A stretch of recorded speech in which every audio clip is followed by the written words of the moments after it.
Nós estamos aqui, nossa convidada de hoje é a professora Jaqueline Toledo, que é psicóloga e psicanalista com atuação clínica e professora do nosso curso de psicologia, né, curso de psicologia do Unifagoc. Então, professora, na outra live eu te perguntei, né, qual que era o motivo, né, o que tinha nessa situação que a gente estava vivendo que fazia com que esse momento, né, levantasse a discussão da saúde mental. E, né, você citou aí na sua fala a questão do susto, né, que essa notícia, né, que essa situação causou em todo mundo, né, da velocidade também, algo muito rápido, e da incerteza que tudo isso gera. Né? Se você quiser complementar mais alguma coisa dentro dessa questão para a gente continuar. Não, eu acho que é isso, entender que é normal estar diante dessa situação impactado. Não poderia ser diferente, né? Dada a velocidade que a situação vem, uma situação totalmente inesperada e que toca, né, no nosso senso de realidade e de certeza. Então é normal que todos estejamos, de alguma forma, atingidos por isso tudo. Perfeito. O nosso tema dessa conversa especificamente é com relação a como enfrentar a epidemia do medo, né? Muito tem se falado sobre isso, né? Que existe um sentimento de medo generalizado. Antes da gente entrar especificamente sobre isso, qual que é a função do medo no comportamento de um indivíduo?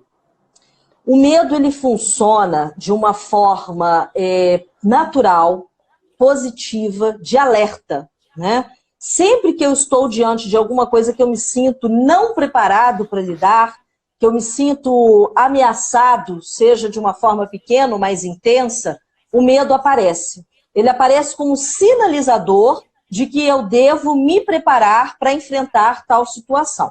E eu acho muito importante a gente colocar isso, porque nós temos uma tendência, né, do nosso tempo, da pós-modernidade, de crucificar alguns sentimentos, né, a ansiedade, tristeza, o medo, a culpa, como se eles fossem sempre portadores de uma negatividade ou de uma patologia. Não é assim.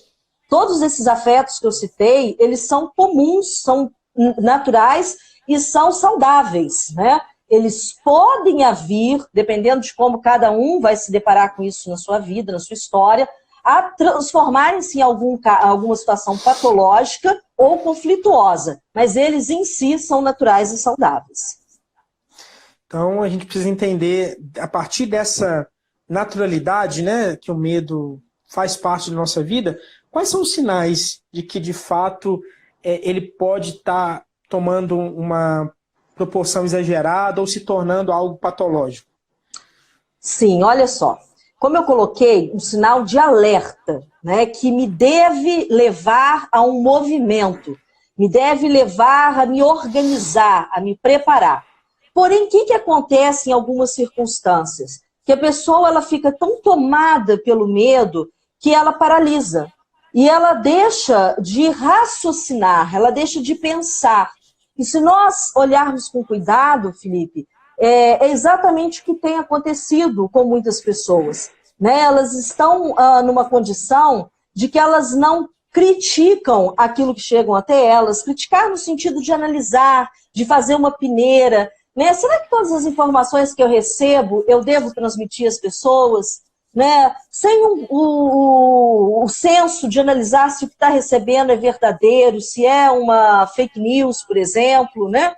As pessoas se comportam apenas como transmissores das informações, né? Não só a informação de mídia, mas os próprios sentimentos, né? É tudo que eu devo levar para o outro, devo levar da forma como está dentro de mim, sem uma peneira, sem um cuidado. Então, acho que o sinal, que o medo, ele está sendo um componente que não está te trazendo bons benefícios, é quando nós nos tornamos irracionais. Perdemos a capacidade de pensar sobre si e pensar sobre o outro. Eu queria comentar aqui algumas formas patológicas de manifestações a partir do medo. Eu gostaria de comentar um pouquinho sobre manifestações né, de histeria, de obsessão e de sadismo. Bom, o que seria um comportamento, né, histérico a partir do medo? A dramatização. Nós estamos vendo muitos dramas a partir dessa situação. Quando eu digo drama, eu não estou dizendo de posicionamento, de quem concorda, de quem discorda, há drama em todos os lados. O que eu estou chamando de uma manifestação dramática, né? quando o sujeito ele precisa fazer um estardalhaço em cima do que ele está sentindo. É uma forma da pessoa lidar com medo, mas uma forma que traz complicações. Às vezes traz desgastes familiares, às vezes traz depois culpa, rompimentos, né? Então, no momento desse, é muito importante que você olhe para você e localize se não há um drama. Independente de como você vê a situação, independente de como você se posiciona, não é questão de qual lado, mas é questão de, a partir do meu posicionamento, está havendo um excesso? E se tiver, tenha condições de refletir sobre isso. Uma outra posição é a obsessiva, que também estamos percebendo, que é a posição da indiferença, uma indiferença arrogante, né? Quando eu, tomado pelo medo, eu prefiro fingir que nada está acontecendo, ou fingir que a situação não é suficiente para me atingir, como se eu estivesse acima das pessoas. Comigo não pode, eu não sou atingido. Alguns argumentam isso pela fé, alguns pela boa saúde, né? Cada um vai por um tipo de argumento. Mas é necessário você olhar se você não está comportando dessa forma ao ponto de ridicularizar o outro, ao ponto de você desqualificar o sentimento do outro. Quando você diz isso não pega em mim, como é que será que a pessoa que está do seu lado se sente? Que ela é menor? Que ela é fraca? Que ela é frágil? Estamos todos no mesmo barco, né? E precisamos pensar que ser frágil não é um problema, né? Ser suscetível a ter uma doença ou uma fragilidade financeira não nos torna menos, é uma circunstância. E por último eu queria trazer o sadismo, que também é uma forma de comportamento, né? Que reflete o medo, que é quando as pessoas se posicionam tendo prazer com a dor do outro. Vocês merecem, né? Isso é consequência do seu erro, né? E eu digo isso não no sentido de causar reflexão, mas eu digo isso no sentido de ver o outro sentindo culpa, num mal-estar, e sinto um prazer com isso. E, de novo, faço isso para eu não ter que me haver com a minha parte nisso tudo. Principalmente ali quando você cita a questão da histeria, né? Eu acho que isso representa muito bem o momento que a gente está vivendo, porque, mais uma vez, o Brasil se vê em dois polos, né? Divididos aí em dois polos, né? Em dois lados, né? E todos os dois lados, né? Um defendendo o isolamento total, o outro defendendo um isolamento parcial da população, e todos os dois lados anunciando como grandes consequências terríveis para quem quem não assumir um lado ou outro. Então, o que a senhora está apontando é que, de fato, em qualquer um dos discursos precisa haver uma autoanálise para ver se não tem dramatizado demais a situação e quais as consequências disso. Isso, a histeria não está num lado, a histeria está no sujeito, seja qual lado ele estiver. Então é necessário que se perceba os seus excessos. É muito fácil a gente sempre localizar isso no lado de lá, né? Eu acho que a psicologia, ela vem usar, e a psicanálise, principalmente, ela vem localizar isso. O sujeito, o que eu tenho a ver com isso? Onde estão os meus excessos? Em que eu sou implicado nessa situação? E você acha que essa situação, né, ela é possível, né? Se cria esse ambiente favorável a esse medo, porque essas consequências ruins que são citadas, ela depende muito mais, como é que eu posso dizer, da ação do coletivo do que a minha só. Se cria toda essa necessidade de defender um lado porque não depende só de mim. Não é sobre a minha decisão, né? Eu preciso ou que todo mundo se isole para defender a minha tese, ou eu preciso que todo mundo, né, ou quem pode, vá trabalhar para a economia não quebrar para também defender a minha tese. Está relacionado também a esse contexto específico? Sim, que também nos pega de surpresa, porque até então nós víamos caminhando numa outra direção, né? Como que nós ouvimos nesses últimos anos as palavras eu acho, eu penso, né? Uma ilha, cada um na sua ilha, se isolando, né? E essa situação toda vem nos sacudir nas nossas ilhas e dizer que, na verdade, é um todo, né? E um todo que nós nunca mensuramos, que é um todo do mundo, né? Muito maior do que qualquer momento que nós tenhamos parado para refletir nessa grandeza. E aí eu acho que essa busca da razão, né? Não sei, eu acho que eu e nem ninguém, né, se as medidas são as mais acertadas, pelo menos são aquelas que minimamente se tem referência em outros lugares, né? Não é uma busca da razão, mas é uma busca de nós conseguirmos agir em conjunto. E isso é muito desafiador.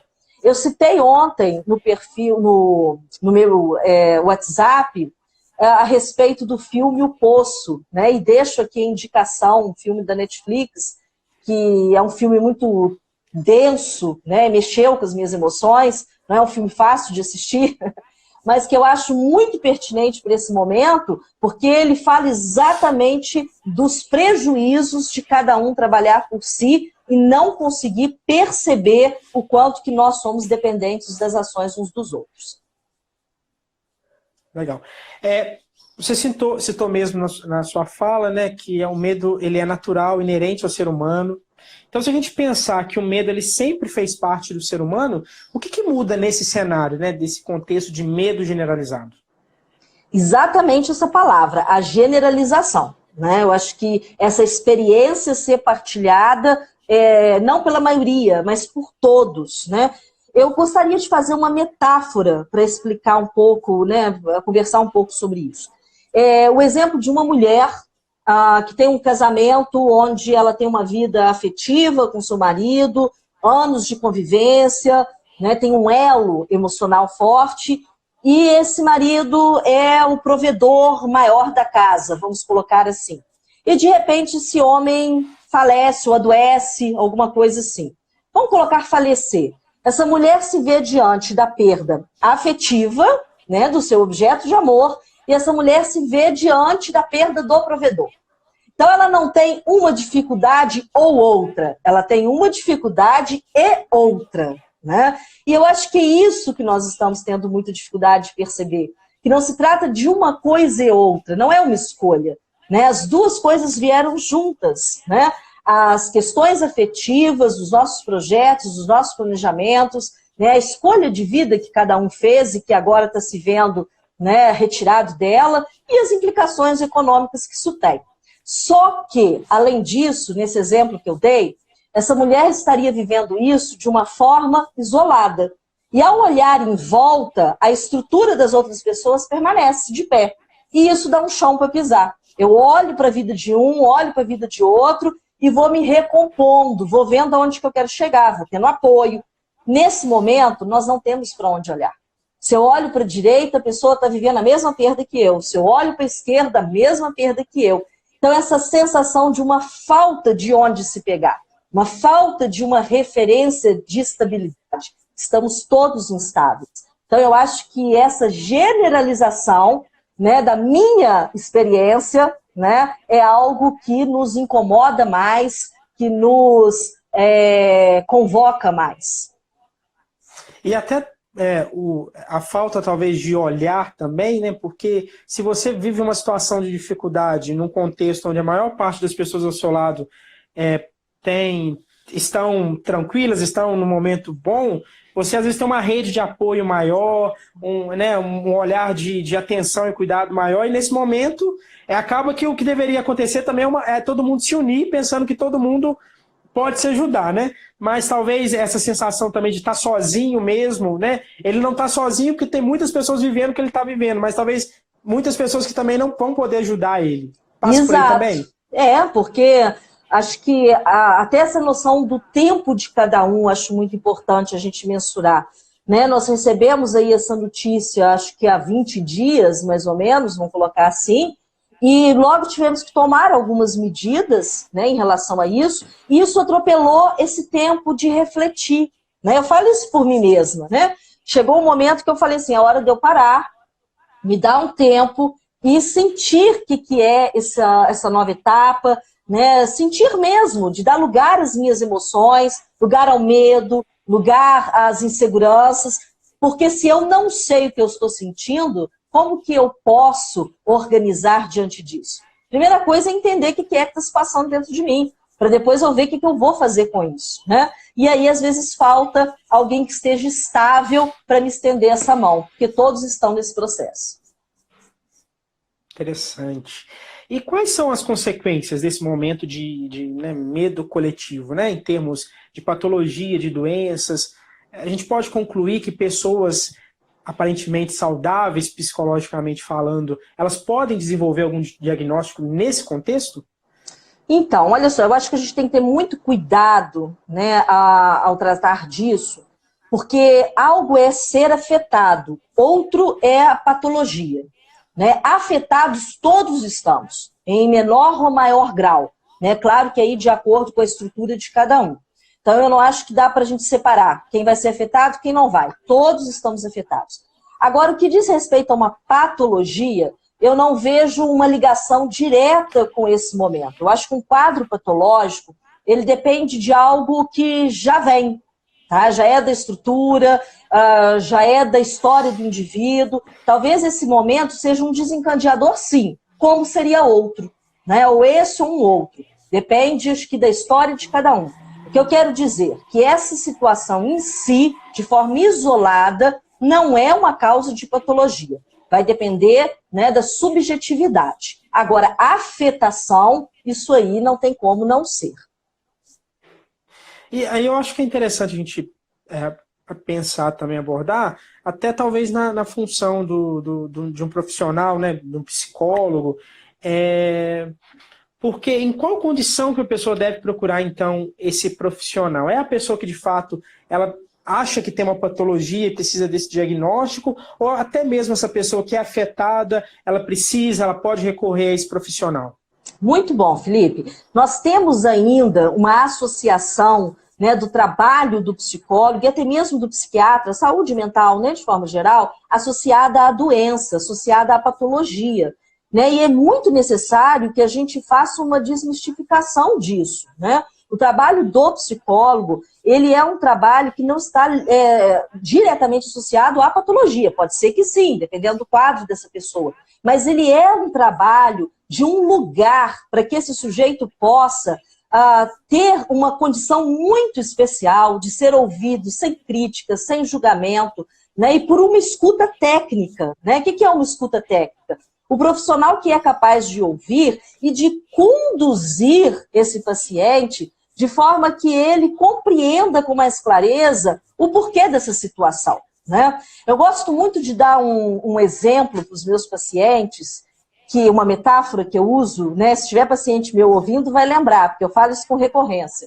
O paciente chega para mim, né, e para os outros profissionais na clínica, reclamando do choque que eles estão levando.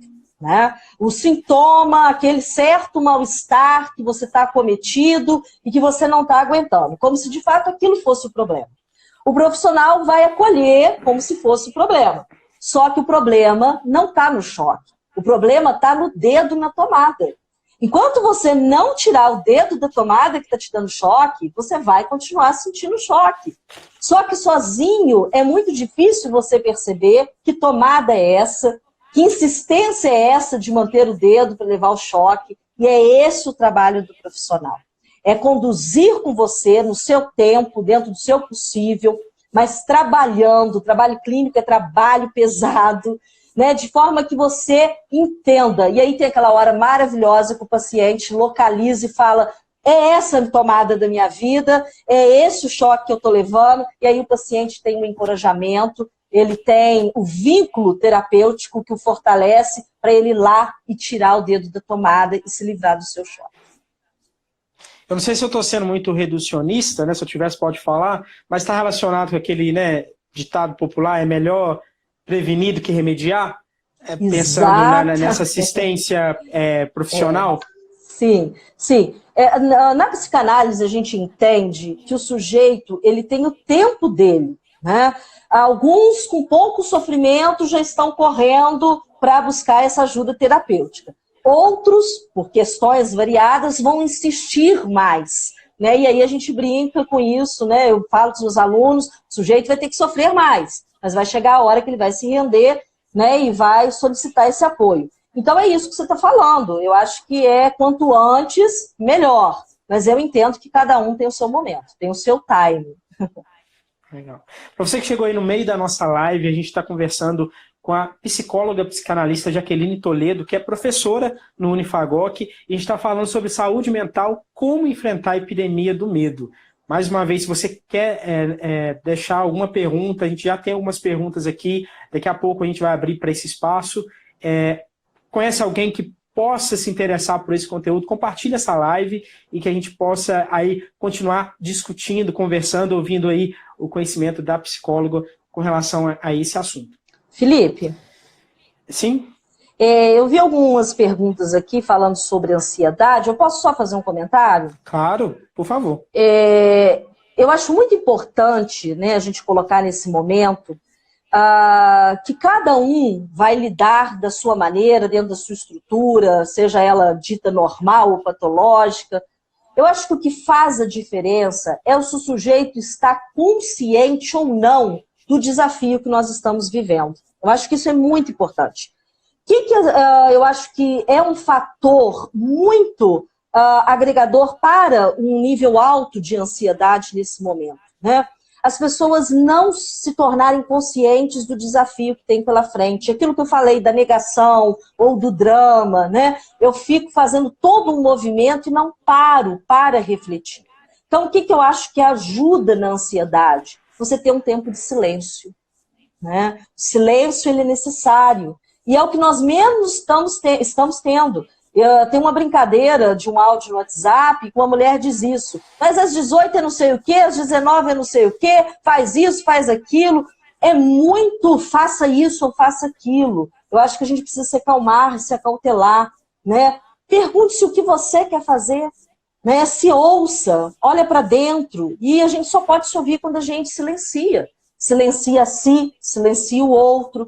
Sabe aquela recomendação antiga, vai para o seu quarto, fecha a porta e se dá um momento, né? Nem que seja para você chorar, chorar faz bem, né? Nem que deixa para você extravasar sua angústia com o seu travesseiro e depois você ir refletindo, né? O que eu vou fazer com esse tempo de isolamento, né? O que eu posso produzir nesse tempo que de alguma forma a vida trouxe para mim. Eu acho que isso é muito de um grande apoio de se acalmar nesse momento. Entrar na loucura do faça isso ou faça aquilo, na minha percepção, só aumenta a ansiedade. Legal. Na última pergunta que eu te fiz, você disse que a gente precisa ter muita cautela para falar que esse momento pode causar algum tipo de patologia, né? Que todo mundo de alguma forma vai ser afetado por isso e que não necessariamente isso vai causar uma patologia. Mas aí para as pessoas que já têm algum tipo de diagnóstico, esse momento ele é mais desafiador mesmo? E por quê? Se sim ou não, por quê? Não tem como a gente generalizar, né? A psicologia ela é 1 a 1, né? Ela não trabalha com essa percepção que acontece com um vale para o outro. Não.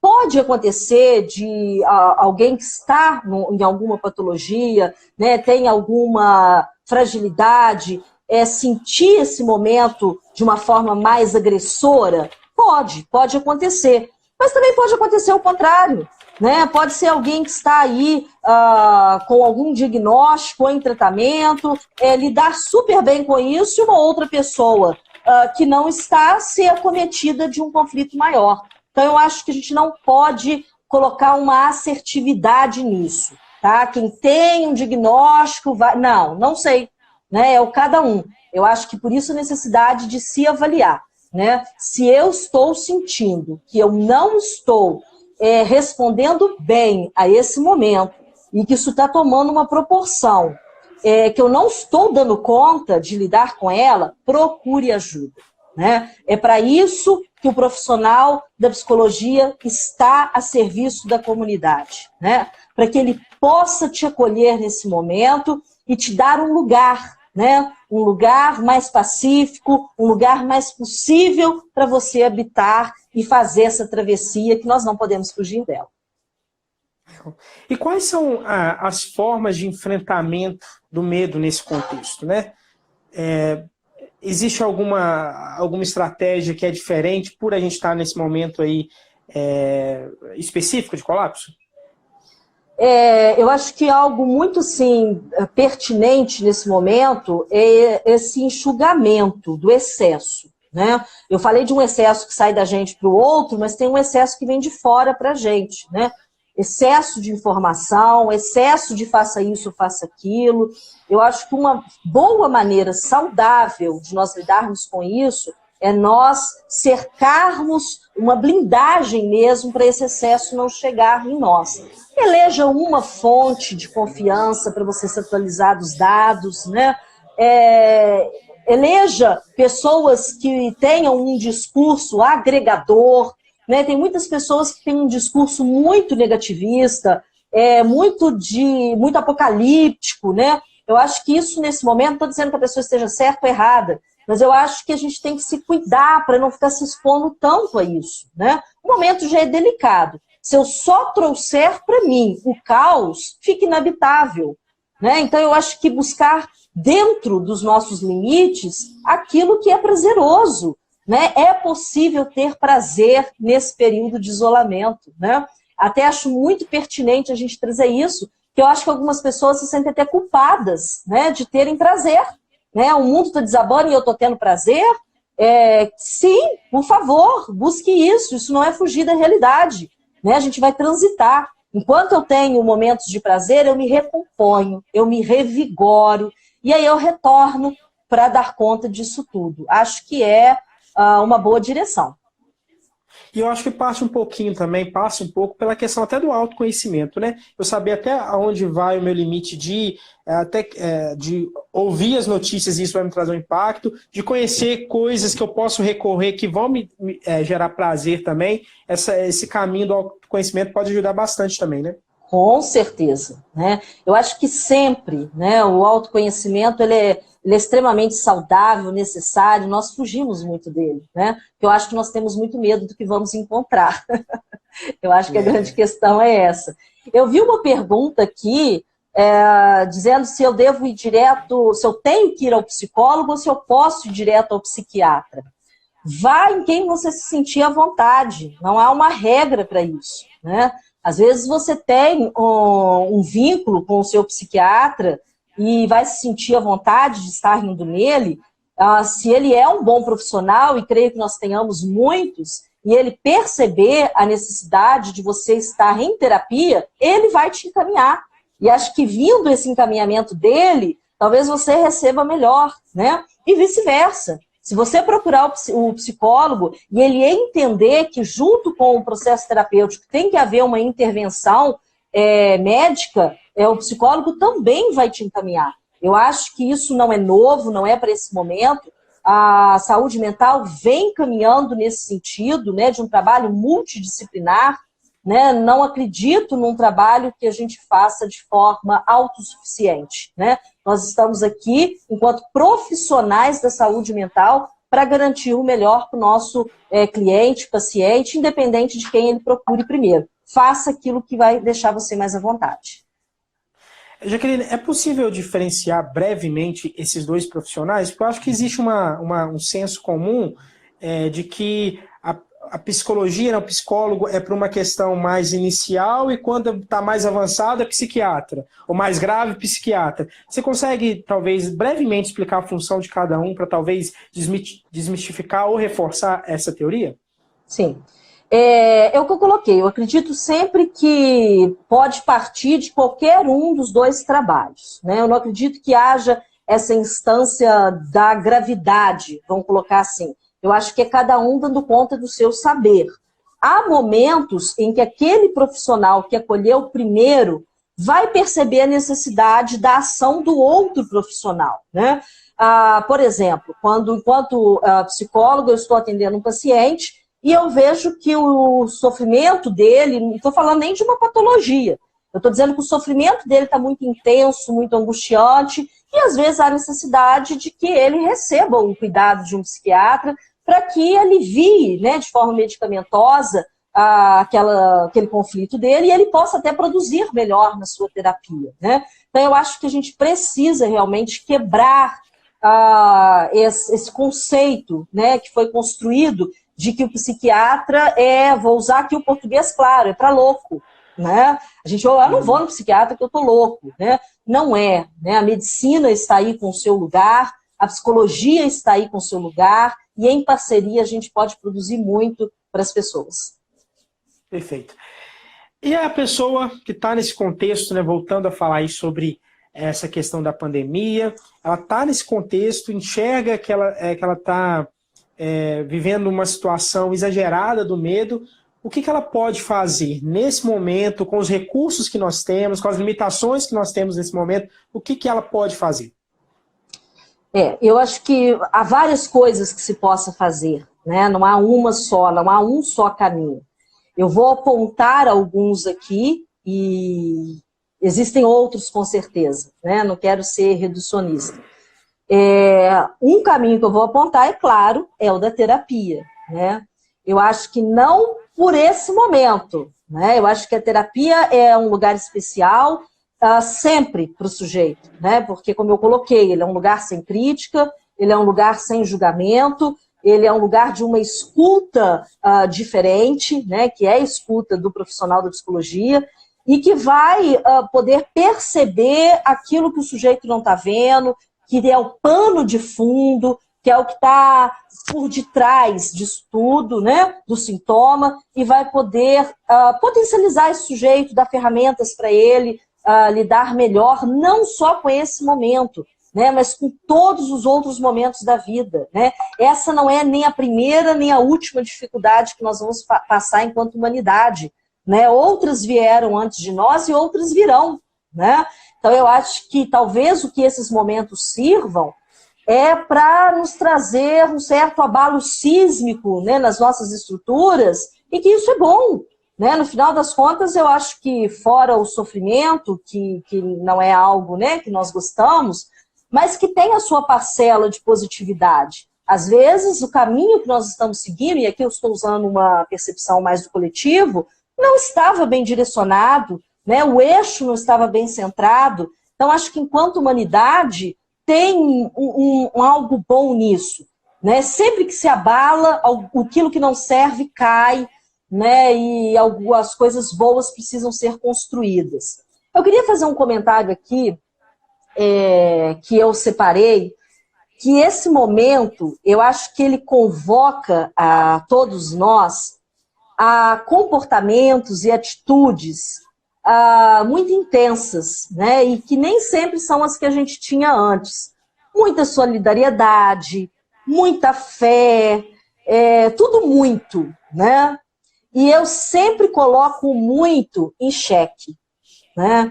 Eu acho que nós devemos nos perguntar o que é que, quando tudo isso passar, vai ter mudado dentro de mim, né? Que perspectiva da minha fé todo esse abalo vai ter desconstruído e construído na minha vida espiritual? Do ponto de vista econômico, o que é que eu estou aprendendo para levar para a minha história, né? Talvez aprender com a historinha, né, que tem dos insetos, né, daquele que guardou na casinha para ter mais para o inverno. Eu acho que tem muitos aprendizados para a gente fazer, né? Eu acho que pensarmos do quanto que nós nos descuidamos na nossa saúde mental, né, o quanto que nós descuidamos dos afetos, né, uns com os outros, né, o amor ao próximo, tem muitas reflexões, mas não acho que o que nós estamos construindo agora sejam de fato as coisas que vão permanecer. As que vão permanecer, só o futuro é que vai nos mostrar. Legal. Eu queria abrir aqui uma pergunta, e até voltando um pouquinho a algo que você falou lá no início, a pergunta da Roberta Bovareto. Ela pergunta como você vê essa necessidade que muitos estão tendo de dar notícias sobre o assunto e com isso espalhando irresponsavelmente várias notícias falsas e causando pânico em massa, né? Eu acho que isso está relacionado muito ao momento, né, que a gente vive, onde por conta do celular e das tecnologias todo mundo virou um produtor e disseminador, distribuidor de conteúdo, né? Se antes a gente vivia um momento onde a informação era centralizada, hoje a gente vive esse momento de democracia, onde todas as pessoas são fonte de informação. Isso eu acho que é muito positivo, né? Porque pensar, a gente enfrentar esse momento há 15, 20 anos atrás, onde a gente não tinha tantos recursos assim, aí era menos orientação para ser passada, era menos possibilidade de conversas como essa. O psicólogo, por exemplo, não teria a possibilidade de continuar a terapia. Então, assim, eu acho que é uma série de fatores que essa tecnologia proporcionam de coisas positivas para a gente enfrentar de uma forma melhor esse momento. Mas também entra em discussão essa questão, né? A responsabilidade, e eu acho que está muito relacionado também a gente analisar e avaliar a outra pessoa, né? Muitas vezes a gente pensa, você falou sobre isso, eu acho muito interessante, a gente pensa a questão do medo só olhando para a gente, o que causa em mim, mas eu também preciso ser responsável pensando naquilo que eu estou compartilhando, o que aquilo pode causar na outra pessoa, né? Exatamente, né? Eu acho que é um momento de muita responsabilidade. Eu acho que nada é totalmente negativo ou totalmente positivo. Eu acho que todo fenômeno ele tem os dois lados e a nossa grande dificuldade é exatamente localizar os dois lados da moeda, né? Eu acho que o acesso à mídia, né, enquanto aquele que tem o poder da fala, vamos colocar assim, é muito saudável, eu acho que isso é um ganho para a humanidade, mas tem o outro lado da moeda que nós não queremos muito olhar para ele, né? Uma vez que nos foi dado o lugar de fala, nós temos que nos responsabilizar por aquilo que estamos falando, né? Quando eu pego uma mensagem, eu copio e colo, sem checar essa fonte, sem olhar se ela é verdadeira, eu estou sendo irresponsável, né? As pessoas não gostam muito de ouvir isso, né? Mas nós precisamos ouvir isso para nos havermos com essa questão. Né, como portadores desse espaço de comunicação, já que isso agora foi dividido entre todos nós, né, está mais politizado, que bom, mas precisamos ser mais responsáveis. Né? Não podemos tratar a informação de uma forma leviana. Por quê? Porque ela afeta as pessoas. Ela me afeta e ela afeta o outro. Eu acho que tanto com relação à veracidade e quanto ao impacto mesmo. Porque às vezes a notícia é até verdadeira, mas será que eu compartilhando isso, o que eu vou estar gerando na outra pessoa, né? Exatamente. Eu queria agradecer e só registrar a participação da Lara Guiar, que foi a pessoa que perguntou sobre ansiedade, você já respondeu, e também da Daniela Gomes, que foi quem perguntou sobre se pode ir direto ao psiquiatra, ou precisa passar o psicólogo, também registrar a participação e reforçar, se você tem alguma pergunta, a gente tem uns minutinhos aí, você pode enviar aí nos comentários e a gente vai fazer o possível para responder. Professora, tem mais algum ponto, alguma dica, algo que você gostaria de falar? Uma coisa que eu gostaria de perguntar, você citou a questão da terapia como uma solução para o enfrentamento desse problema. Então, pelo seu conhecimento aí dos psicólogos, dos colegas, já está havendo esse posicionamento para um atendimento remoto? Isso já tem funcionado também na área da psicologia? Sim, sim. Isso não é para esse momento, isso já vinha, né? O Conselho já tinha liberado o atendimento online, com algumas restrições, né, que eles flexibilizaram para esse momento. Que fez com que tomasse uma dimensão maior pela necessidade, né? Mas nós já usamos esse tipo de atendimento e agora ele está mais acessível, né? Vamos dizer assim. Algumas pessoas sentem um certo desconforto, né? É muito bom dizer disso aqui. Tem-se, como que eu posso colocar, uma primeira estranheza no primeiro momento, né? Uma coisa nova, mas é totalmente possível. Por quê?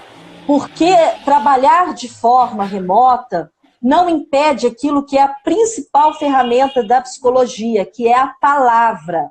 Nós trabalhamos com o discurso, né? E a palavra e o discurso, elas são mantidas, mesmo que seja pelo aparelho do celular, que seja pela internet, né? Então, essa estranheza, a gente vai se adaptando, a gente vai se organizando e passa a ser depois normal. Né? Eu já me acostumei com o atendimento online. No primeiro momento foi um pouco estranho, porque era incomum. Mas, volto a dizer, o principal nós temos, e eu te encorajo, né? A palavra, dê lugar a ela e direcione a quem pode melhor te acolher nesse momento. Eu acho que é um momento de adaptação aí para todo mundo, né? Todo mundo está tendo que se reinventar nesse momento.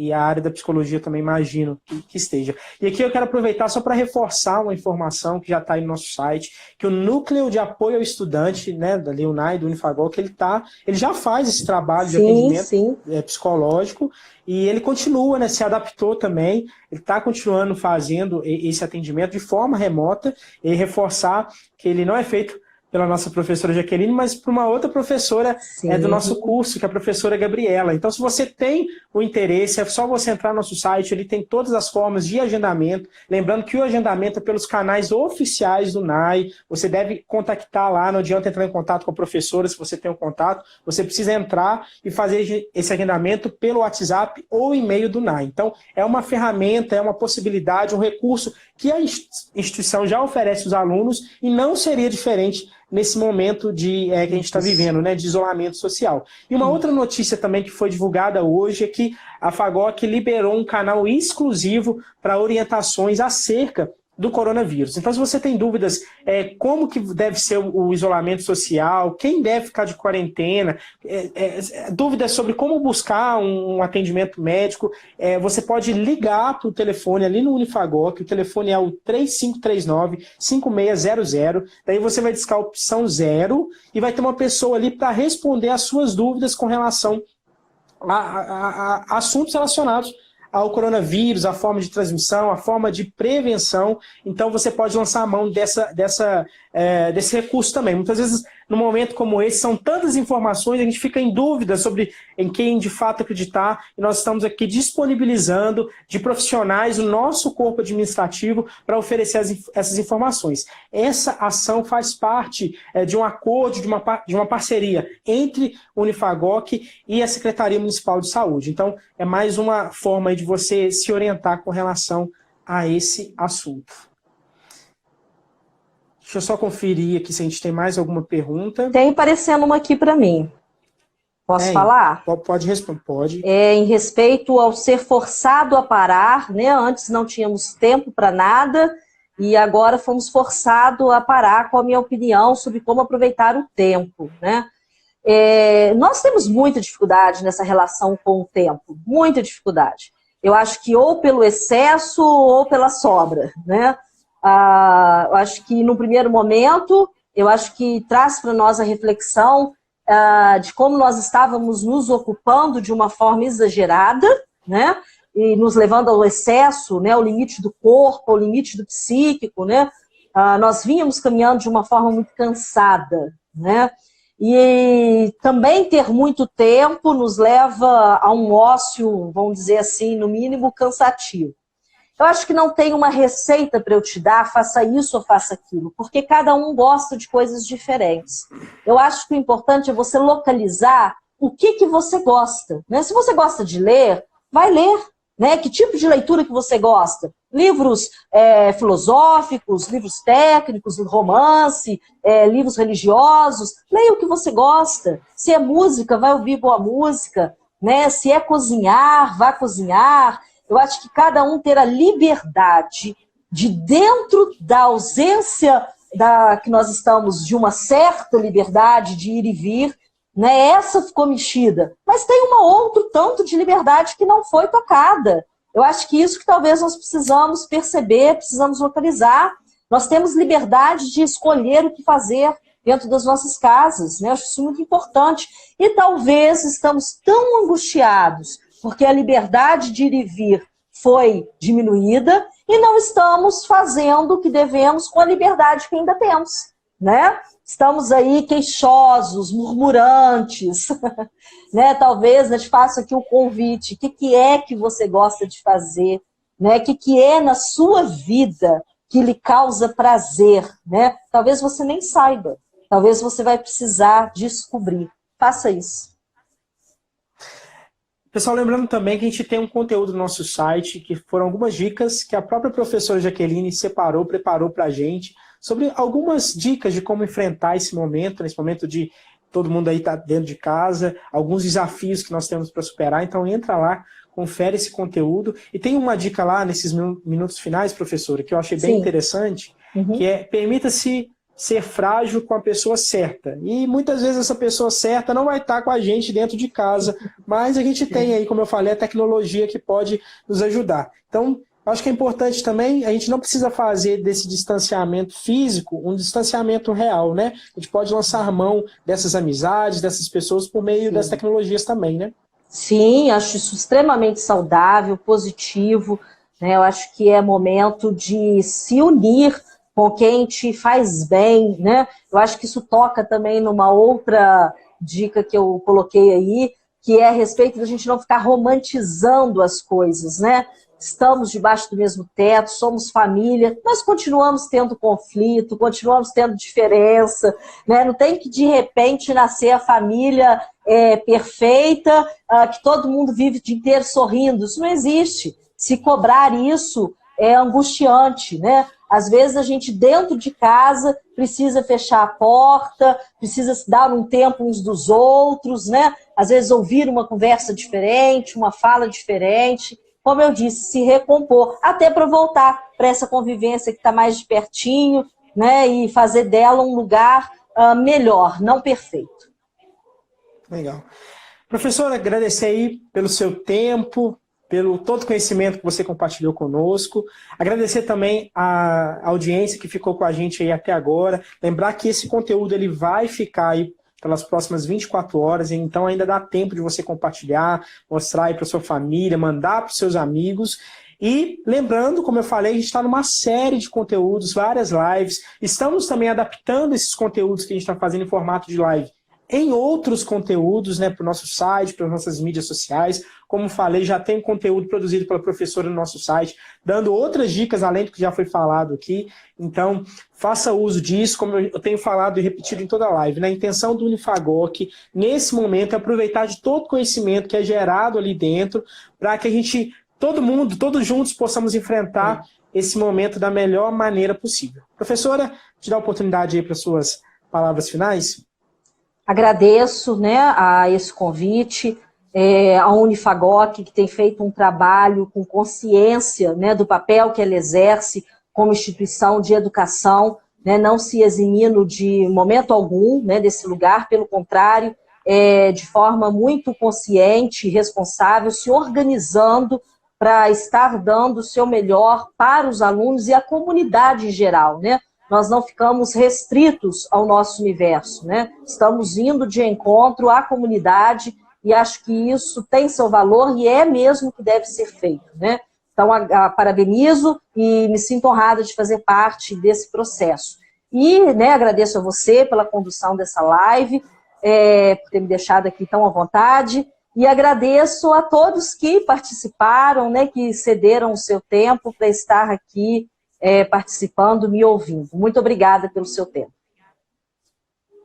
Valeu, pessoal. Muito obrigado e até a próxima.